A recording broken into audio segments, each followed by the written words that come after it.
Setelah melakukan operasi tangkap tangan terhadap Kepala Dinas PUPR Topan Ginting dan anak buahnya atas kasus dugaan korupsi proyek pembangunan jalan Hutaim Baru Sipiongot, Komisi Anti Rasuah sepertinya serius memberantas korupsi yang sudah menjadi momok bagi Provinsi Sumatera Utara. Selasa siang lalu, KPK kembali melakukan penggeledahan di kantor PUPR Sumatera Utara. Penggeledahan ini merupakan yang kedua kali terkait dengan kasus korupsi pembangunan jalan. Tak berhenti di situ, secara maraton KPK menggeledah rumah dinas mantan Kepala Dinas PUPR Sumatera Utara, Topan Obaja Putra Ginting, yang berlokasi di Jalan Busi Medan pada Selasa sore. 3 unit mobil yang membawa tim KPK langsung melakukan penggeledahan secara ketat dengan penjagaan aparat bersenjata lengkap. Masyarakat Sumatera Utara berharap KPK bisa menuntaskan kasus korupsi yang menyeret orang dekat Gubernur Sumatera Utara, Bobi Nasution. Taji KPK mendalami kasus ini dengan memanggil dan memeriksa menantu Presiden ke-7 Joko Widodo bukanlah keniscayaan. Tim TV One mengabarkan.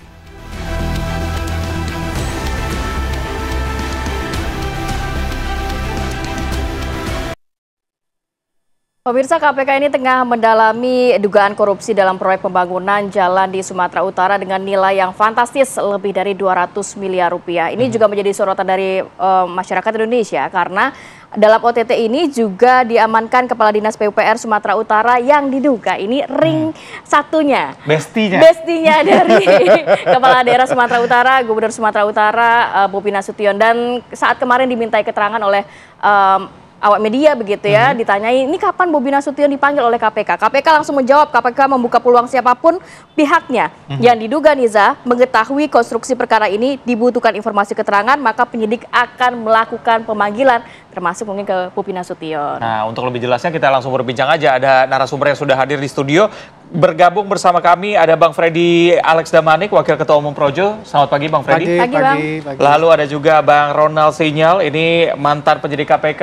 Selamat pagi, Mas. Dan yang terakhir bergabung bersama kami melalui Zoom ada Elvanda Ananda, mantan Ketua Umum Forum Indonesia untuk Transparansi Anggaran di Sumatera Utara. Bang Elvanda, selamat pagi. Assalamualaikum. Pagi Bang, Assalamualaikum.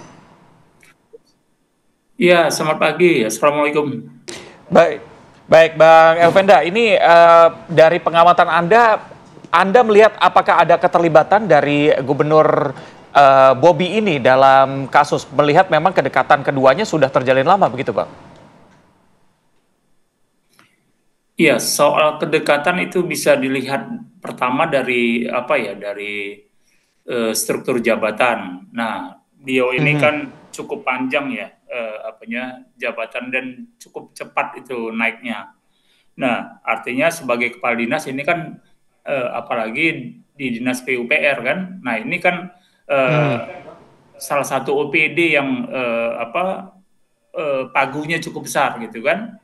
Nah, jadi kalau kedekatan dia ini cukup panjang, mulai dari PPK di Kominfo, kemudian camat di Tuntungan, kemudian sebagai kepala bagian di Sekretariat Daerah, kemudian sebagai kepala dinas PU Medan, nah kemudian kepala dinas sumber daya air, kemudian PLT berbagai termasuk PLT Sekda, kemudian terakhir Kadis PUPR.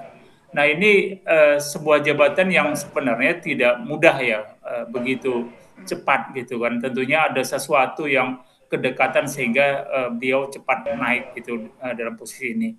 Nah, kemudian banyak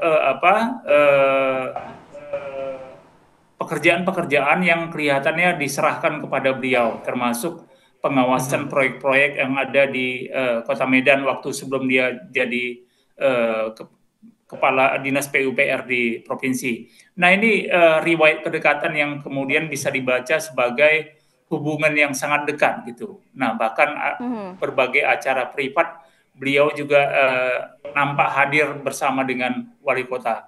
Ini soal kedekatan. Nah, kemudian bagaimana kedekatan itu kemudian sebuah keniscayaan bahwasanya tidak ada hubungan yang perintah dan koordinasi. Nah, ini yang sebenarnya harus didalami oleh KPK, karena kita tahu dari sisi anak buah nggak mungkin tidak melapor atau tidak koordinasi kepada atasannya. Ini yang dari sisi dari sisi fungsi tugas dan segala macam yang dimilikinya.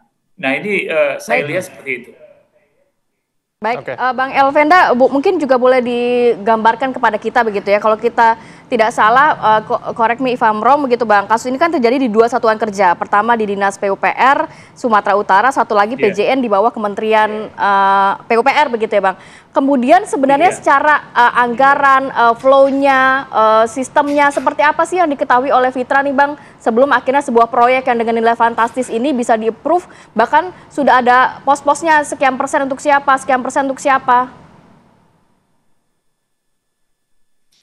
Nah, kalau dari keterangan yang konferensi persnya KPK itu kan bisa kelihatan prosesnya. Ada upaya penggiringan proyek ini. Nah, kemudian kalau dibilang itu ada dana Kementerian Pusat dan kemudian ada APBD. Nah, tentu kan ini ada ada memang pekerjaannya di wilayah Sumatera Utara. Nah, tetapi kita tahu kalau gubernur ini kan sebelumnya kan kita tahu itu siapa gitu. Nah, jaringannya seperti apa. Nah, jadi kita lihat memang hubungan antara itu cukup kuat ya di dalam pekerjaan ini. Nah, sehingga banyak pekerjaan yang bisa di handle. Nah, kemudian diserahkan kepada kepala dinas PUPR di provinsi. Nah, ini yang menjadi beban tanggung jawabnya apa. Nah, kemudian bagaimana bisa ini terjadi? Sebenarnya ini bisa dilihat dalam konteks memang betapa lemahnya misalnya sistem yang e-katalog bisa ditukangi, bisa diatur. Nah, bagaimana kemudian proyek belum dilelang, tetapi pemborong ikut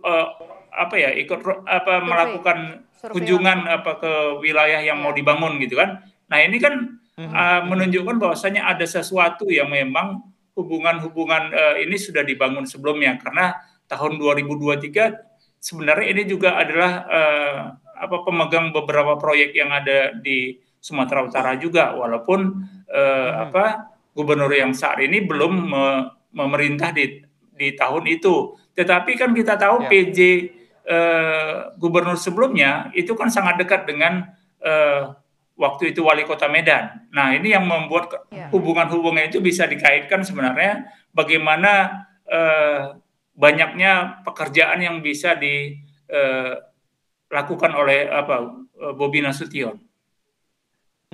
Oke, baik. Saya ke Bang Ronald. Bang Ronald, ini tadi juga disebutkan bahwa proyek ini jalan seperti ada permainan begitu, tanpa penunjukan pihak-pihak, tapi tanpa adanya lelang, tapi sudah ada penunjukan begitu. Gimana Bang lihatnya?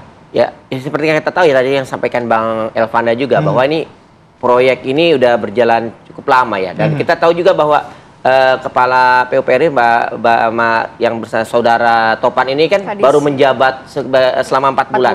Sangat luar biasa sekali ya. Baru 4 bulan berani melakukan proyek sehingga tidak adanya tender. Kemarin kan yang kita tahu tidak ada tender, sehingga adanya pengecekan langsung oleh pihak pemberi ya. Dan juga si Saudara Topan ini pun sudah ada berani meminta jatah sebesar 4%, sesuai dengan lamanya yang bersangkutan ya, baru menjabat 4 bulan, 4%, kebanyakan kalau semakin lama dia bisa lebih tinggi lagi ya. Ini intermezzo aja. Tapi kan kita lihat adanya keberanian dari pihak Saudara Topan untuk melakukan permintaan tersebut. Pasti ada yang mendukung di belakangnya, ada yang mendorong. Kita tidak tahu ya siapa yang backup yang bersangkutan Saudara Topan ini sehingga berani meminta jatah sebesar itu ya. Ya, itu bisa tugas KPK selanjutnya. Bang Ronald, jadi kalau boleh disimpulkan berarti ini kayaknya mustahil ya kepala daerah ini nggak mengetahui anggaran yang sebesar itu kemana dan untuk siapa begitu ya? Pengalaman saya sebelumnya sih biasanya ya kalau kepala dinas PUPR itu sepaket ya dengan kepala daerah. Nah, tapi bukan berarti kita bisa sepaketnya dalam arti apa tuh Bang? Segala proyek-proyek yang dijalankan harus approval dari kepala daerah. Minimal kepala daerah mengetahui. Iya, pasti ada surat-surat yang ditandatangani. Betul, apalagi kan kita tahu juga kepala daerahnya Saudara Bobi pun sudah kita tahu ikut meninjau langsung ya proyek tersebut bersama dengan pengusahanya ya. Waktu saya lihat itu kemarin juga ya minimal kepala daerah mengetahui proyek tersebut. Tapi kita dari segi formal sih yang Saudara Bobi udah tahu, namun kita lihat dari segi materi kita lihat lagi, mengkaji sendiri lagi apakah KPK bisa melihat dari barang-barang bukti yang sekarang sudah kemarin kan KPK sudah melakukan penyitaan ya. Apa yang didalami oleh KPK begitu pengalaman dari Anda melihat kepala daerah ini belum ada aliran dana ke situ, tapi mungkin kita juga belum ketahui apakah memang kepala daerah ini mengetahui atau juga menyetujui. Biasanya apa yang didalami KPK untuk membuktikan hal-hal tersebut? Proses biasanya setelah dilakukan suatu OTT, biasanya kan setelah ditetapkan tersangka, KPK akan melakukan istilahnya penyegelan atau juga melakukan penggeledahan. Yang baru dilakukan kemarin sore kalau tidak salah ya.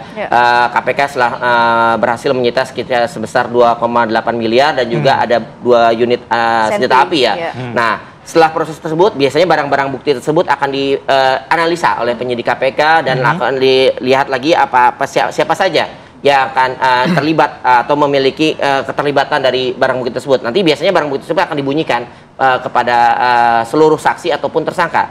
Nah, biasanya sih proyek ini kan otomatis ada persetujuan dari kepala daerah. Seharusnya sebaiknya kepala daerah itu akan dipanggil oleh KPK juga untuk menanyakan apakah ada mengetahui proyek ini atau tidak itu. Nah, di situ kita bisa lihat apakah kita bisa gali lagi apakah ada peran serta dari kepala daerah atau tidak. Tapi kita lihat juga apakah kita harus melihat juga ada faktor tidak bersalah dari Saudara Bobi ya. Jadi praduga bersalah dari Saudara Bobi. Tidak bisa serta merta kita menjudge Saudara Bobi terlibat.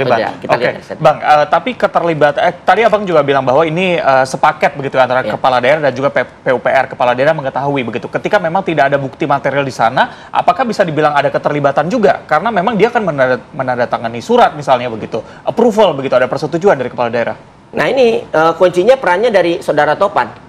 Saudara Topan ini apakah pada saat diperiksa dibunyikan seluruh BB-nya, apakah yang bersangkutan Saudara Topan bisa menjadi justice collaborator ya? Apakah dia bisa menyampaikan bahwa saya berani melakukan ini? Saya rasa tidak mungkin lah seorang pejabat yang baru menjabat sekitar selama 4 bulan berani mengambil keputusan, minta jatah sebesar 4% seperti kalau itu. Tidak ada backingan. Tidak ada backingan itu nggak mungkin. Nah, kita lihat perannya Saudara Topan ini ke depan seperti apa? Apakah dia bisa menyampaikan, apakah dia bisa terbuka, atau dia mencoba melindungi diri atau mengambil semua perannya sendiri ya, kita lihat ke depannya. Bang Ronald, sebelum saya ke Bang Freddy, sedikit dong berikan gambaran kalau misalnya nanti Topan mengatakan nggak ada nih aliran dana ke pihak lain, hanya terhenti di saya. Jadi lokalisirnya hanya di Topan saja. Bagaimana KPK membuktikannya? Kan kalau kita berkaca pada kasus Zumi Zola, saat itu kan memang juga tidak ada aliran dana kepada Zumi Zola, tapi bisa dijerat, Bang. Nah, itu gimana? Ya, kebetulan juga saya salah satu penyidik juga yang mendalami proses kasus Zumi Zola dan juga Bupati Cianjur ya, kalau nggak salah. Case-nya kurang lebih mirip. Adanya persetujuan dari gubernur, kepala daerah, bupatinya Cianjur juga. Dan di sana biarpun ya kedua belah pihak pasti akan menyangkal ya, saling membela, menjaga ya. Inilah perannya penyidik nih, PR penyidik, apakah ada bukti-bukti lain. Kita nggak hanya melihat berpacu pada satu keterangan tersangka, kan ada alat bukti yang lain ya. Ada bisa juga dari rekaman atau sadapan, apakah bisa dibunyikan juga, apakah ada bukti yang menyatakan ada perintah atau arahan dari kepala daerah atau backingan yang lainnya. Ya, tidak hanya satu faktor aja, masih banyak faktor-faktor lain yang bisa membuktikan apakah ada keterlibatan tokoh lain atau orang lain di balik dari si Saudara Topan itu sendiri. Gitu. Bang Freddy, ini kan kita sudah mengetahui adanya kedekatan secara personal antara Topan dan juga Bang Bobi begitu ya. Dari Projo sendiri melihatnya seperti apa, Bang? Ya, terima kasih. Sebelum saya bicara ke situ, saya ingin sampaikan sedikit ya. Saya konteksnya di sini memang Projo ya, memang Projo di Sumut itu relawannya Bobi, ya relawannya Bobi. Tetapi saya percaya kasus ini murni kasus hukum. Oleh karena itu kita harus melihat ini perspektifnya perspektif hukum. Kita nggak usah tarik dulu kemana-mana dari sisi politik. Nah, saya mau menanggapi itu, iya, kita sepakat ada mungkin ini kedekatan secara pribadi karena dari Medan dibawa ke provinsi. Tapi ya di dalam proses pidana, ya pertanggungjawaban hukum pidana itu namanya ada mens rea actus reus. Artinya ada niat jahat kemudian dihubungkan sama perbuatan pidananya. Ini nyambung nggak ini? Ya contoh lah yang sederhana, misalnya ada orang meminjamkan motor, kemudian motor ini dipakai untuk melakukan tindak pidana. Niatnya ini baik meminjamkan motor, tapi kan belum tentu untuk melakukan tindak pidana itu kan. Nah, jadi ini seperti kata Bang Ronald tadi, penyidik di sini beban pembuktiannya di penyidik. Ya, jadi apakah kalau dalam pidana itu pertanggungjawaban pidana itu pribadi, ya pribadi. Apakah dalam hal ini Bobi Nasution sebagai gubernur ada misalnya memerintahkan sesuatu atau ada menganjurkan, membantu, bahkan turut serta? Ini gampang lah bagi penyidik, gampang ini. Selain aliran dana tadi tentunya, ini dalam lingkup yang sebesar ini tadi bisa melalui komunikasi, ya melalui orang-orang di sekitar, melalui dokumen. Jadi ini bukan hal yang susah buat KPK untuk membuktikan ini. Cuman ya kita kan hak asasi kita, hukum kita, KUHP kita itu menjamin presumption of innocence. Jadi kita juga tidak bisa trial by press, trial by public opinion. Jadi kita juga harus memberikan pelajaran kepada publik ya bahwa silahkan KPK melakukan usaha semaksimal mungkin untuk membuktikan bahwa Bobi terlibat dalam perkara ini. Tapi Bobi juga mempunyai hak ya untuk misalnya pembelaan terhadap dirinya. Saya sepakat supaya ini lebih clear, Bobi itu harus diperiksa. Ya, Bobi harus diperiksa supaya clear bahwa memang kalau dari versi dia tidak terlibat, ya silahkan akan dibuktikan by proses, kan begitu. Kita tunggu saja sejauh mana KPK sudah mempunyai bukti, sudah mempunyai fakta-fakta terhadap kasus ini sehingga Bobi dipanggil, Bobi melakukan klarifikasi pembelaannya. Itu dari kami. Oke, baik. Nanti kita akan jeda terlebih dahulu, tapi kita akan dalami lagi jawaban dari Bang Freddy. Kita akan kembali usai jeda, tetap bersama kami di Apa Kabar Indonesia Pagi.